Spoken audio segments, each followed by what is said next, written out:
कनकधारा स्तोत्र। हिंदी अनुवाद। जिस भांति भ्रमरी आधे खिले हुए पुष्पों से सुशोभित कमाल तरु का आसरा लेती, उसी भांति जो प्रकाश भगवान श्रीहरि के रोमांच से सुसज्जित श्री अंगों पर पड़ता है, जिसके भीतर संपूर्ण ऐश्वर्य निवास करती है, संपूर्ण मंगलों की अधिष्ठात्री देवी माता लक्ष्मी की वह दिव्य दृष्टि मेरे लिए मंगलकारी हो।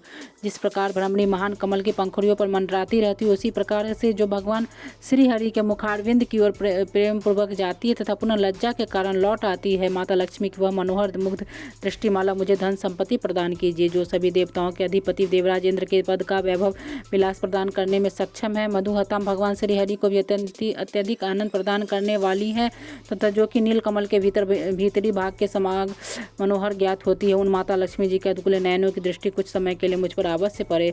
वैकुंठ स्वामी भगवान विष्णु जी की धर्मपत्नी माता लक्ष्मी जी के नयन हमें ऐश्वर्य धन संपत्ति प्रदान करने वाले हो, जिनकी पुतली तथा वरोनिया अनंग के वशीभूत हो, जिनके साथ ही अपलक नयनों से देखने वाले श्री मुकुंद जी को अपने समीप पाकर थोड़ी तिरछी हो जाती हैं, जो भगवान विष्णु के कौस्तुभ मणिमंडित वक्षस्थल में इंद्र नीलमय हरावली की भांति सुशोभित होते तथा जिनके मन में बीच प्रेम का संचार करने वाली है, वह कमल कुंज वासनी की कटाक्ष माला मेरा कल्याण करे। जिस प्रकार बादलों की घटा में बिजली चमकते, उसी प्रकार से कैटव शत्रु भगवान श्री विष्णु की काली मेघमाला के समान श्याम सुंदर वक्षस्थल पर प्रकाशित होती है, जिन्होंने अपने अवतरण से भृंग वंश को आनंदित किया तथा जो संपूर्ण जगत की जननी है, वह भगवती लक्ष्मी माता की प्रतिमा मुझे कल्याण प्रदान करे। समुद्र कन्या माता लक्ष्मी की वह मंद अलस मंथर दृष्टि, जिनके प्रभाव से कामदेव ने मंगल में भगवान श्रीहरि के हृदय में पहली बार स्थान प्राप्त किया था, वह मुझ पर भी पड़े। भगवान विष्णु की जी सबसे प्रिय माता लक्ष्मी का नेत्र रूपी मेघ दया रूपी वायु से प्रेरित होकर दुष्कर्म रूपी धाम को चिरकाल के लिए दूर करके विषाद रूपी धर्मजन्य ताप के द्वारा पीड़ित चातक पर धन रूपी जलधारा की वर्षा करे।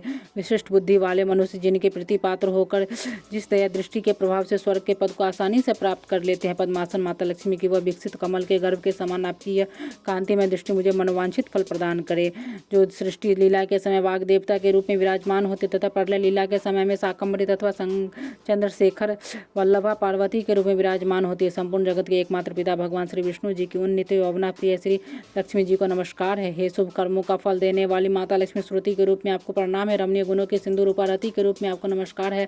कमल वन में निवास करने वाली शक्ति स्वरूप माता लक्ष्मी को नमस्कार है। व पुष्टि रूप पुरुषोत्तम प्रिया को नमस्कार है।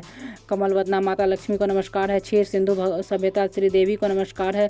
सुधा व चंद्रमा की सगी बहन को नमस्कार है। भगवान श्री नारायण की वल्लभा को नमस्कार है।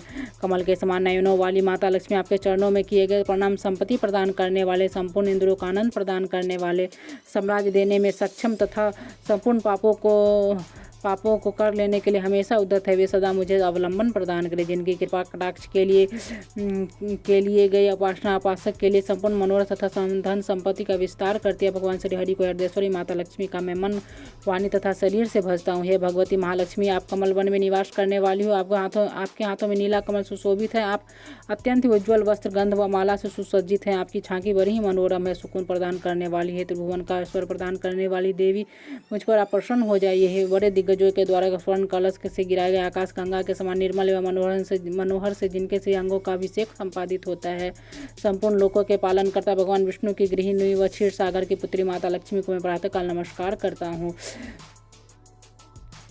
कमल नयन केशव की कामनी कमले मैं दीनहीन मनुष्यों में अग्रगण्य हूँ, अतः आपकी कृपा का स्वाभाविक पात्र हूँ। आप उमड़ती हुई करुणा की बाढ़ की तरह नयनों द्वारा मेरी ओर देखे। जो भी मनुष्य प्रतिदिन स्तुतियों के द्वारा वेदत्रय स्वरूप भगवती माता लक्ष्मी की स्तुति करते हैं, वे लोग संपूर्ण धरा पर महान गुणवान और सौभाग्यशाली होते तथा बड़े से बड़े विद्वान पुरुष भी उनके मन में चल रहे भावों को जानने के लिए उत्सुक रहते हैं।